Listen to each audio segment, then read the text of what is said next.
Assalamualaikum warahmatullahi wabarakatuh. Kembali lagi di MDM Channel Junior Mistis. Oh ya, sebelum kita masuk ke ceritanya, alangkah baiknya teman-teman sekalian klik tombol like dulu video ini agar saya dan tim bisa bersemangat lagi untuk membuat konten-konten horor lainnya. Tidak usah berlama-lama lagi, kita simak ceritanya. Di kisah kali ini saya bercerita tentang remaja di bangku sekolah menengah atas, karya cerpen Putra Asgar yang berjudul Namamu Adalah Kematianmu.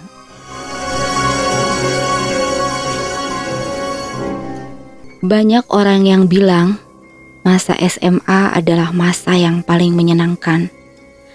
Tapi bagiku masa SMA adalah masa paling menyakitkan, menyedihkan, menyeramkan. Hanya itu saja yang terbayang di pikiranku tentang masa SMA. Bahkan aku tidak ingin mengingat kembali masa-masa itu. Panggil saja, aku Rian. Aku murid kelas 2 SMA. Dan aku bersekolah di SMA Negeri 123 Bandung.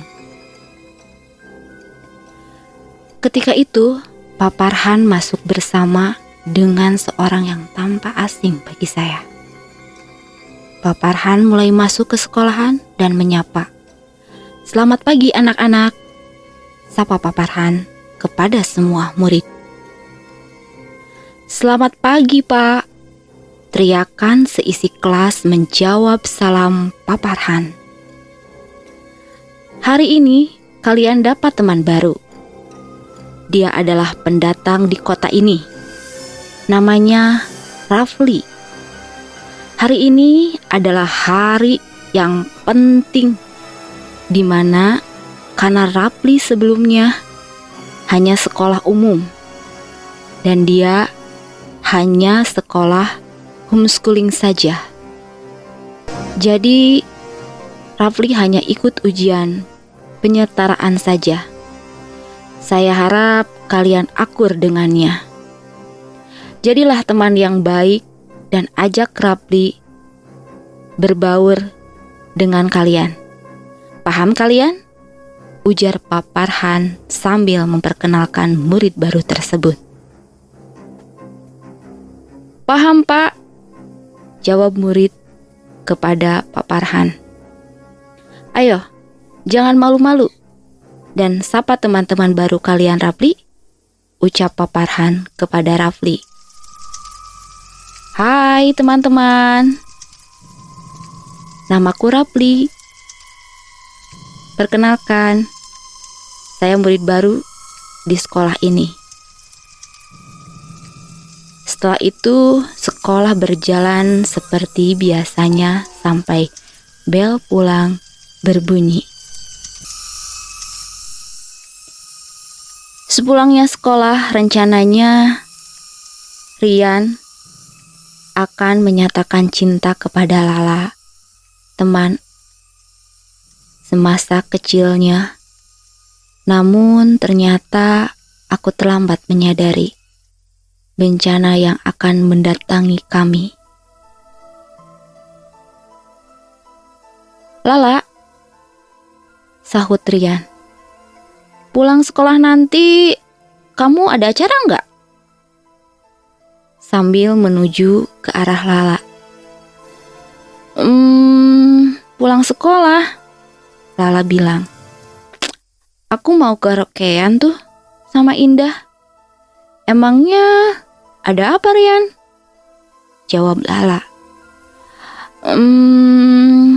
Gimana ya?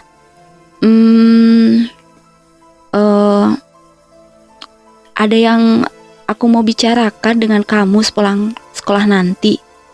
Saya tunggu ya di belakang gedung sekolah. Kamu bisa kan datang nanti?"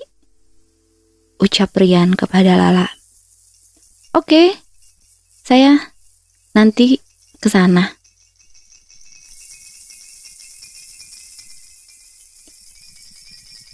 Sambil menunggu Rian menunggu dan menunggu kedatangan Lala di belakang sekolah.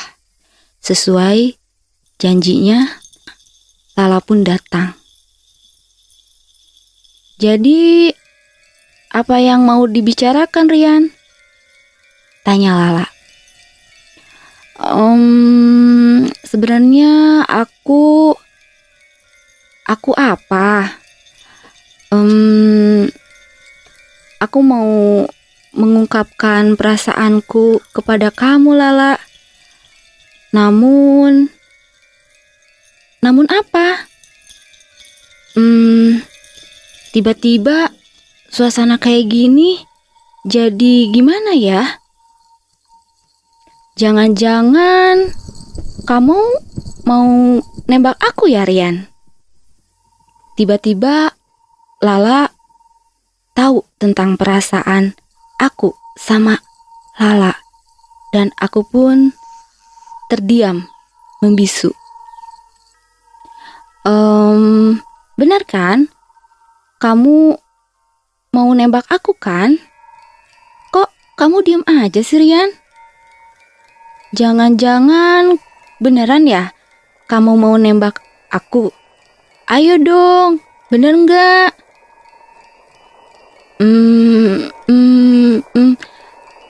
Rian hanya terdiam terpaku. Aduh, maaf ya Rian, aku nggak maksud loh, ujar Lala ketika mulai menyadari situasinya menjadi canggung. Tolong! Tolong! Terdengar suara teriakan dari atas gedung sekolah. Seketika aku dan Lala menoleh ke atas. Di sana terlihat sosok indah yang mati tergantung di atap gedung sekolah. Seketika Lala pingsan karena syok. Oh, tidak! Lala, bangun! Lala bangun!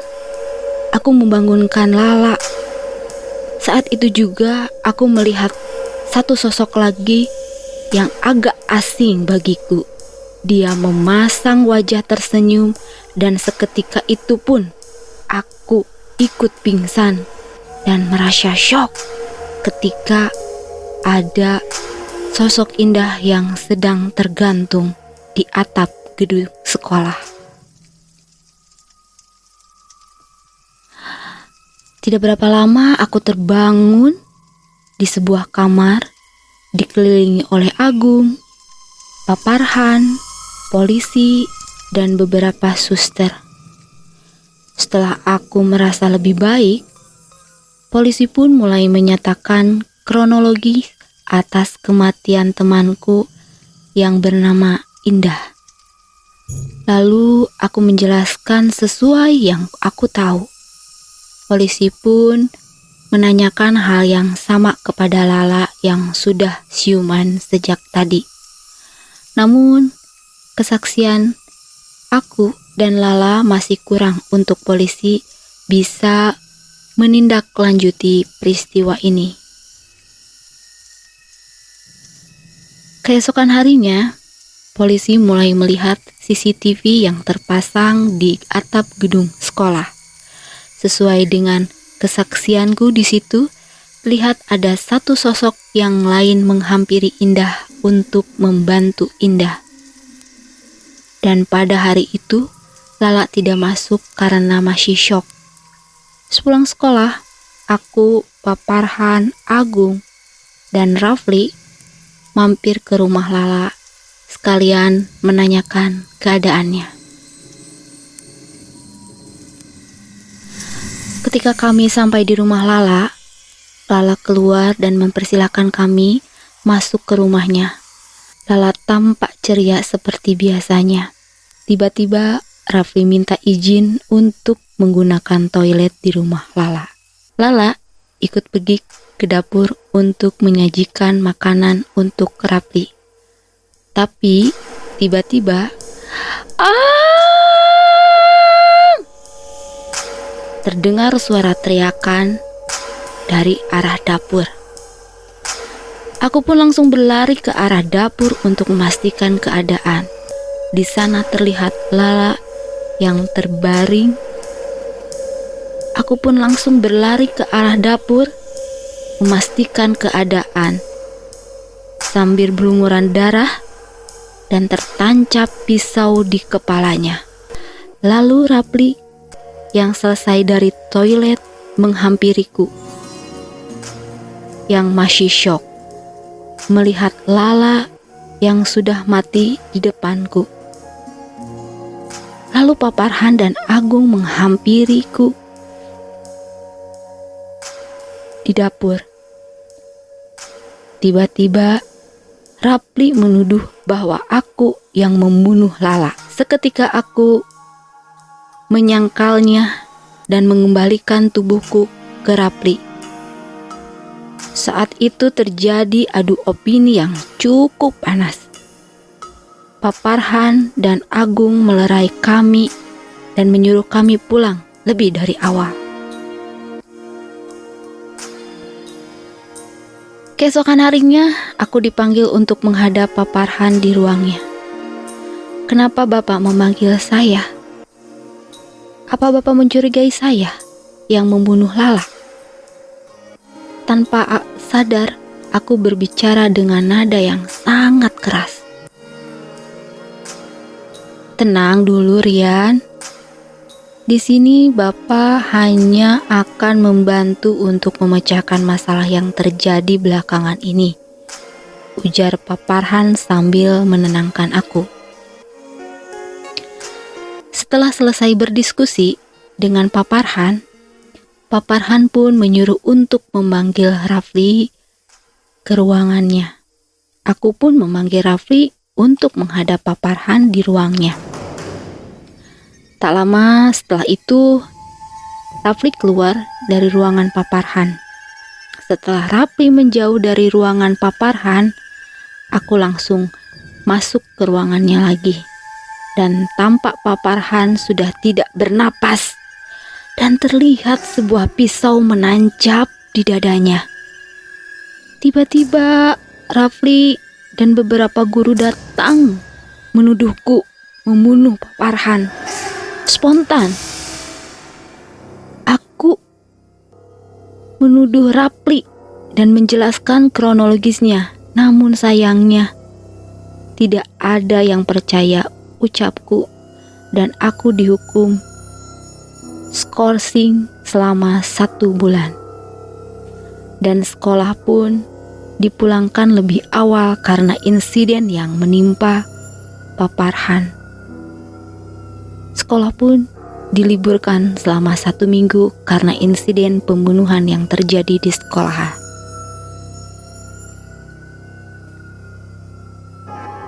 Di malam harinya, tiba-tiba Agung meneleponku dan berkata bahwa dia bisa memecahkan misteri pembunuhan yang terjadi belakangan ini. "Rian, aku akan memecahkan misteri pembunuhan ini.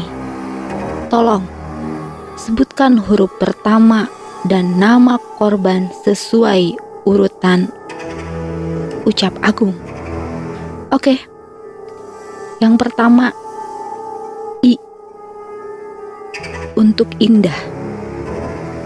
Terus L untuk Lala. Dan F untuk Farhan. Emangnya kenapa sih? Tiba-tiba kamu nelpon dan menyuruh aku menyebutkan nama-nama korban," ucapku. Yang merespon permintaan Agung. "Nah, sudah kuduga. Rian, ayo kita ketemuan di dekat rumahku. Aku ingin menunjukkan sesuatu," ujar Agung dengan antusias. "Oke." Sekitar 15 menit aku menunggu Agung di taman. Agung masih belum datang juga. pada akhirnya mencoba untuk datang ke rumah Agung karena Agung tidak datang ke taman. Saat di perjalanan menuju rumah Agung, aku menemukan selebar kertas dan beberapa tetes darah. Aku memungut kertas itu yang menurutku agak aneh. Di situ tertulis I, Indah. Untuk huruf L, Lala. Untuk huruf F, Farhan. Dan 2 korban tersisa yang masih kosong. Lalu ada tanda panah yang mengartikan bacaan di balik. Setelah itu aku menemukan sosok Agung yang juga tidak bernapas dan sosok Rafli yang sedang memegang pisau yang berlumuran darah. Apa yang jadi firasat buruk? Langsung aku datang ke gedung tersebut, melihat sosok Agung yang tidak bernapas. Dan aku menyadari pesan tersirat di kertas yang Agung tertulis itu. Untuk huruf Indah, untuk huruf Lala, untuk huruf Farhan, dan Agung. Satu kotak terakhir adalah huruf R, Rian. Lalu jika dibalik, maka terbentuklah sebuah nama, Rafli. Rafli? Ya, berarti Rafli adalah dalang dari semua kejadian ini. Ujarku yang spontan menyadari isi pesan dari Agung. Baru aku sadar kau. Baru aku sadar kau. Rafli tertawa sambil memainkan pisau yang ada di tangannya. Kau? Tujuanmu melakukan ini semua? Ya, tujuan? Entahlah. Aku hanya menganggap ini sebuah permainan saja. Permainan katamu? Apa yang seperti ini menyenangkan bagimu? Aku bertanya lagi sama kamu. Apakah ini sebuah permainan? Menyenangkan bukan? Tentu saja ini sangat menyenangkan, ujar Rafli menjawab dengan kata-kata sambil memegang dan merangkulku dengan membawa sebilah pisau. Seketika aku pun terjatuh setelah menerima pukulan dari Rafli. Dan Rafli menancapkan pisau di kakiku untuk menyiksaku sebelum membunuhku. Dasar kamu Rafli, kamu ini psikopat. Sialan. Ini adalah permainan yang saya buat untuk kalian. Seketika aku menendang perut Rafli dengan cukup keras sampai membuat Rafli terlempar dan memberi ruang untuk melarikan dari dirinya. Aku terlari sampai terpincang-pincang kabur ke tempat yang lebih luas dengan pisau yang tertancap di kakiku. Seketika aku mencabut pisau dari kakiku. Rasa sakit yang menyelimuti saat aku mencabut pisau dari kakiku. Tak lama, Rafli sudah bisa mengejar ke tempatku. Di situ, aku dan Rafli beradu pisau. Akhirnya, pisau yang dipegang Rafli terpental dan aku tidak menyia-nyiakan kesempatan dan langsung menodongkan pisau ke arah Rafli. Tunggu,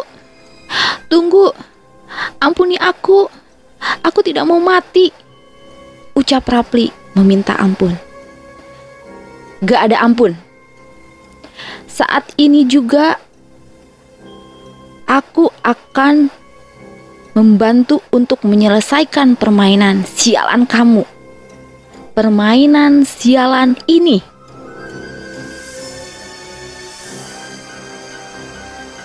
Kau lupa ya? Dari permainan yang kamu buat itu masih tersisa satu nama dengan awalan R, yaitu Rian. Tapi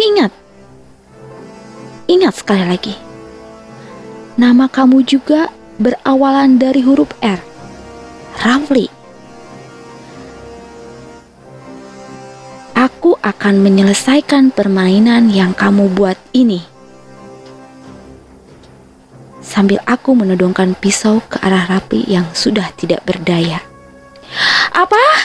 Tidak. Tolong Rian, jangan bunuh saya. Tidak, saya akan menyelesaikan ini semua. Permainan sangat bodoh sekali, yang sangat menyiksa dan sangat tidak lazim. Ini permainan yang sangat bodoh bagi saya. Banyak korban yang telah kamu bunuh karena hanya untuk permainan ini. Dengan serasa emosi, setelah itu aku menancapkan pisau tepat di kepala Rafli. Dan Rafli pun mati di tempat dan di depan mataku. Setelah 3 hari berlalu dari kejadian tersebut, aku ditangkap atas tuduhan pembunuhan terencana. Dan aku dipenjara selama 15 tahun. Itulah kisah pengalaman pahitku di masa sekolah menengah atas. Oke teman-teman, cerita kali ini sampai di sini dulu. Semoga cerita ini dapat menghibur teman-teman sekalian. Bagi teman-teman yang belum bergabung, jangan lupa like, share, komen, serta subscribe channel ini. Dan nantikan kisah-kisah horor lainnya. Tetap di channel MDM Junior Mistis. Wassalamualaikum warahmatullahi wabarakatuh.